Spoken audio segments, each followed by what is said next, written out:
셋째 날 우리 마음속의 법. 우리 마음속의 법, 10편 119편에 있는 하나님의 이름입니다. 우리 마음속의 법, 하나님의 법이죠. 하나님의 법은 하나님의 품성을 나타내죠. 그래서 하나님의 품성입니다. 하나님의 이름. 그래서 시온산은 하나님의 이름과 밀접하게 연결되어 있죠. 우리가 시편 계시록 14장에 있는 내용을 보았습니다. 성경시대에 특별히 이름 하면 그 이름이 그 사람의 인격이나 성품과 관련되어 있는 것입니다.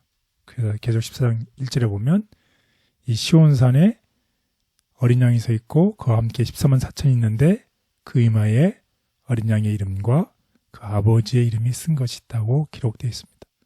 그래서 구속받은 자들이 이마에 새겨진 하나님의 이름은 단순히 히브리 글자로 야훼, 그 의미를 넘어서는 거죠. 그 이름 그 자체를 얘기하는 게 아니죠. 우리가 기도할 때 누구의 이름으로 기도합니까? 예수님의 이름. 예수님의 이름으로 기도한다는 게 그냥 예수님의 이름으로 기도합니다로 끝나는 게 아니죠. 예수님의 이름으로 기도한다는 것은 예수님의 마음과 예수님의 성품으로 기도한다. 예수님의 정신으로 기도하는 것을 의미하죠. 마찬가지입니다.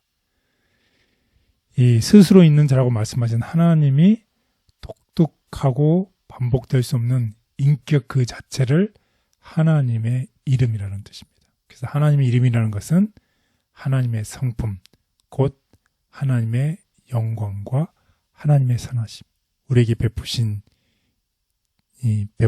한량없는 하나님의 인자심입니다.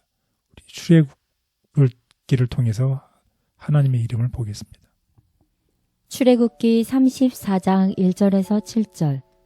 여호와께서 모세에게 이르시되 너는 돌판 둘을 처음 것과 같이 다듬어 만들라. 내가 깨트린 처음 판에 있던 말을 내가 그 판에 쓰리니 아침까지 준비하고 아침에 시내산에 올라와 산 꼭대기에서 내게 보이되 아무도 너와 함께 오르지 말며 온 산에 아무도 나타나지 못하게 하고 양과 소도 산 앞에서 먹지 못하게 하라.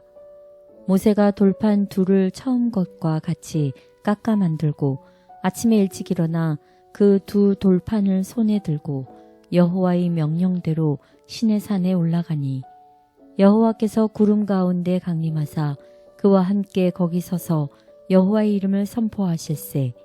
여호와께서 그의 앞으로 지나시며 선포하시되 여호와라 여호와라 자비롭고 은혜롭고 노하기를 더디하고 인자와 진실이 많은 하나님이라.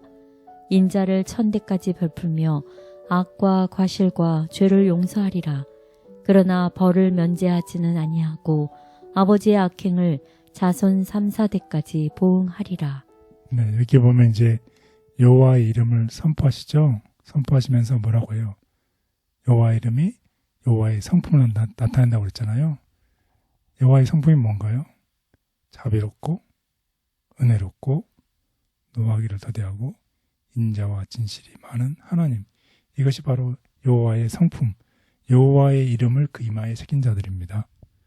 그런 14만 4천의 이마에 여호와의 이름이 새겼다는 것은 여호와의 품성을 나타내는 자, 반사하는 자, 그 이웃들에게나 그 친구들에게나 어느 누구에게든지 간에 여호와의 성품을 나타내는 자라는 것입니다.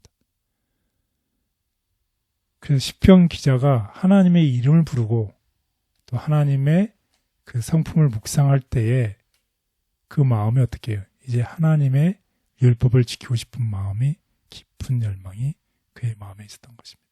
왜냐하면 하나님의 율법은 하나님의 성품을 옮겨 적은 것이기 때문이에요.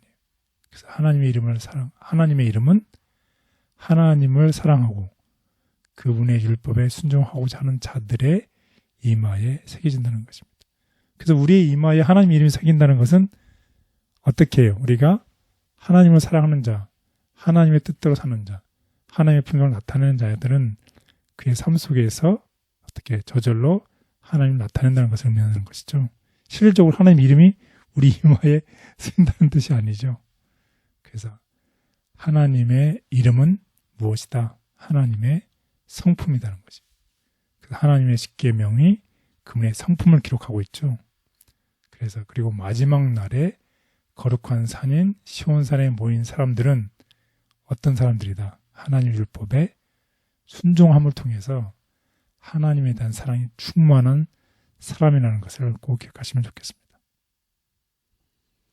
여호와의 오래 참으심과 그분의 무한하신 사랑과 자비를 알고 있었던 모세. 약속된 땅의 변경에서 이스라엘이 하나님의 명령에 순종하여 앞으로 전진하기를 거절하였을 때 모세가 그들의 생명을 위하여 놀라운 탄원을 할 수 있었던 것은 그가 여호와의 오래 참으심과 그분의 무한하신 사랑과 자비를 알고 있었기 때문이었다. 여호와께서 그들의 반역이 절정에 달한 것을 보시고 내가 전염병으로 그들을 쳐서 멸하리라고 선언하시고 모세의 후손으로 그들보다 크고 강한 나라를 이루게 하리라고 제의하셨다.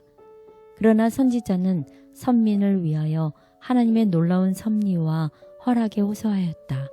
그러고 나서 그 모든 호소 중에 가장 강한 호소로서 그는 타락한 인류에 대한 하나님의 사랑을 역설하였다.